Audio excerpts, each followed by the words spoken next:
নমস্কার সকলকে উৎপল এডুয়ার্ড চ্যানেলে স্বাগত। আমি উৎপল তোমাদের সাথে। আজকের ভিডিওতে আমরা আলোচনা করব ক্লাস 7-এর লেসন 3 উইলিয়াম ওয়ার্ডসওয়ার্থের লেখা উই আর 7 কবিতার শেষে যে অ্যাক্টিভিটিগুলো আছে, অর্থাৎ প্রত্যেকটি অ্যাক্টিভিটির উত্তর নিয়ে ডিটেলস আলোচনা করব। তাই তোমরা ভিডিওটা স্কিপ না করে অবশ্যই প্রথম থেকে শেষ পর্যন্ত দেখবে। আর যারা আজ আমার চ্যানেলটা প্রথম দেখছো বা চ্যানেলটা এখনো সাবস্ক্রাইব করোনি, তারা অবশ্যই চ্যানেলটা সাবস্ক্রাইব করে পাশে থাকা বেল বাটনটা প্রেস করবে, যাতে পরের ভিডিওগুলো আপলোড করার সাথে সাথে তোমাদের কাছে নোটিফিকেশন পৌঁছে যায়। আর যারা অলরেডি সাবস্ক্রাইব করে নিয়েছো তাদের অসংখ্য ধন্যবাদ। চলো শুরু করা যাক আজকের বিষয়। ক্লাস 7-এর লেসন 3 উইলিয়াম ওয়ার্ডসওয়ার্থের লেখা উই আর 7 কবিতার শেষে অ্যাক্টিভিটির উত্তর নিয়ে আলোচনা। দেখো, আমি অলরেডি উই আর 7 কবিতাটির প্রতিটি লাইনের বাংলা অনুবাদ এবং ব্যাখ্যা করেছি। যারা দেখোনি তাদের জন্য সেই ভিডিওর লিঙ্ক আমি ডেসক্রিপশন বক্সে দিয়ে দিয়েছি, তোমরা অবশ্যই তোমাদের সময় মতো দেখে নিও। দেখো, অ্যাক্টিভিটি 1 কি বলা আছে? Choose the correct answer from the given alternatives. নিচের বিকল্পগুলো থেকে সঠিক উত্তরটা বেছে নাও।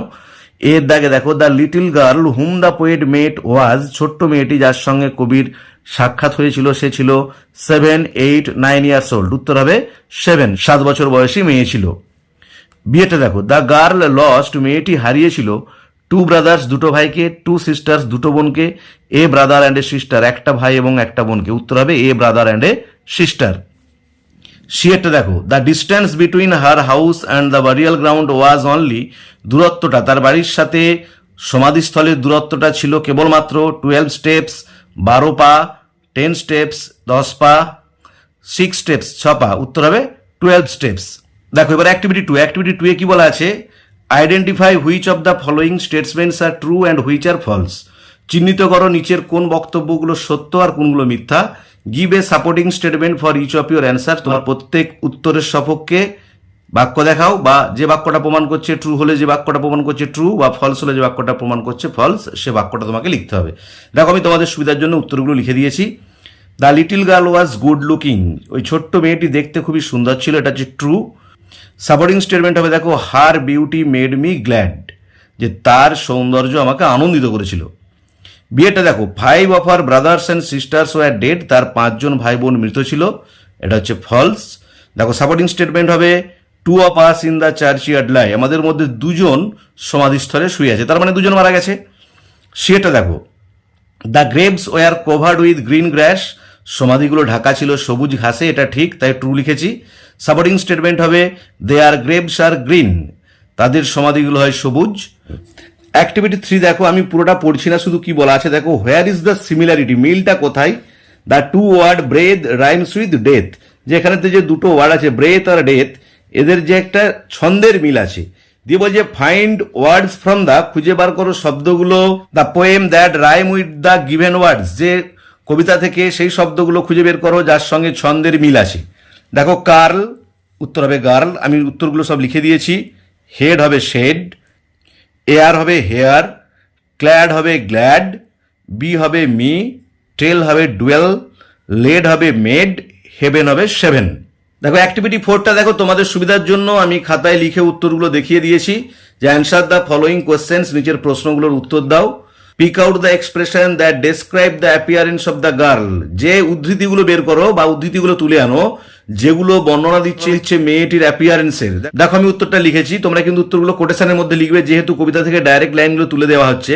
কিনা এ সিম্পল চাইল্ড, কমা, আবার কোটেশনের মধ্যে her hair was thick with many a curl, comma, a rustic woodland air, comma, ওয়াইলিলি clad, and her eyes were fair and very fair.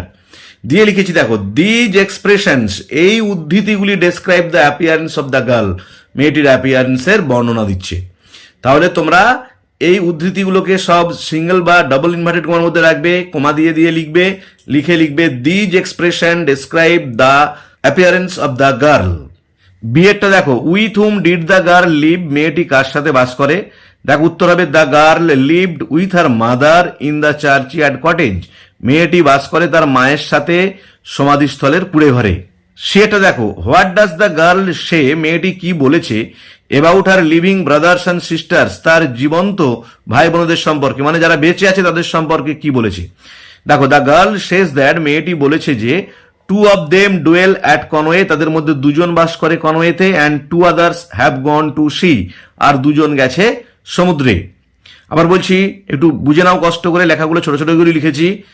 The girl says that, মেয়েটি বলেছে যে two of them dwell at Conway, তাদের মধ্যে দুজন বাস করে কনওয়েতে, and two others have gone to sea, আর দুজন গেছে সমুদ্রে। ডি এরটা দেখো, why does the girl say we are seven, মেয়েটি কেন বলেছে উই আর সেভেন।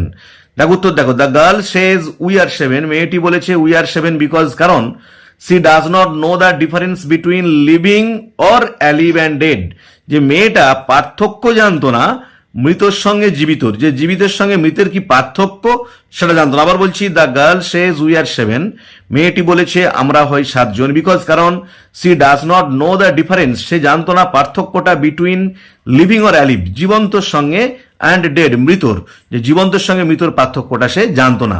এবার অ্যাক্টিভিটি 5 দেখো, অ্যাক্টিভিটি 5 কি বলা আছে, make sentences with the following ওয়ার্ডস, নিচের ওয়ার্ডগুলো দিয়ে তোমরা বাক্য গঠন করো। আমি উত্তরগুলো লিখে দেখিয়ে দিয়েছি। দেখো ডুয়েলটা হচ্ছে I dwell with my parents, আমি বাস করি আমার বাবা মায়ের সাথে। ক্লাস্টারটা দেখো, the grapes are hanging cluster from the vines, যে আঙুরগুলো থোবা থোবা হয়ে ঝুলছে আঙুর লতা থেকে বা আঙুর গাছ থেকে। রাস্টিক দেখো, দ্য প্লেস ফিলস রাস্টিক, জায়গাটাকে মনে হচ্ছে গ্রাম্য, অ্যান্ড অ্যাটমসফিয়ার ইজ গ্রেট, এবং পরিবেশটা হচ্ছে খুবই সুন্দর। এবারে গ্রেপ দেখো, there were flowers on the grave, যে সমাধিস্থলের উপরে ফুল ছিল। মেড দেখো, I saw a little maid plucking flowers, আমি দেখেছিলাম একটি ছোট্ট মেয়ে ফুল তুলছে। এবারে অ্যাক্টিভিটি 6 দেখো, অ্যাক্টিভিটি 6 কি বলা আছে, make sentences with the following pair of homophones, বাক্য গঠন করো নিচের যে হোমোফোনস গুলো মানে সমচ্চারিত ভিন্নার্থক শব্দের জোড়াগুলো দিয়ে। আমি একটাই সেন্টেন্সের মধ্যে দুটো করে সমচ্চারিত ভিন্নার্থক শব্দকে ইউজ করেছি, তোমরা একটু দেখে নাও। দেখো মেট, মেট, এমইটি মেট মানে হচ্ছে তোমরা জানো দেখা হয়েছিল, আর এমএটি মেট মানে হচ্ছে সঙ্গী বা সাথী। দেখো এটা বাক্যটা হবে, yesterday I met one of my classmates at the bus stop, গতকাল আমার সাক্ষাৎ হয়েছিল আমার এক ক্লাসের সাথীর সাথে বাস স্টপে। এবার দেখো হেয়ার আর hair, H A R hare মানে আমরা জানি চুল, আর এইচ এ আর হেয়ার মানে হচ্ছে খরগোশ। দেখো উত্তরটা হবে, the hair of the hare, খরগোশের লোমগুলো is as white as frost, তুষারের মতো সাদা।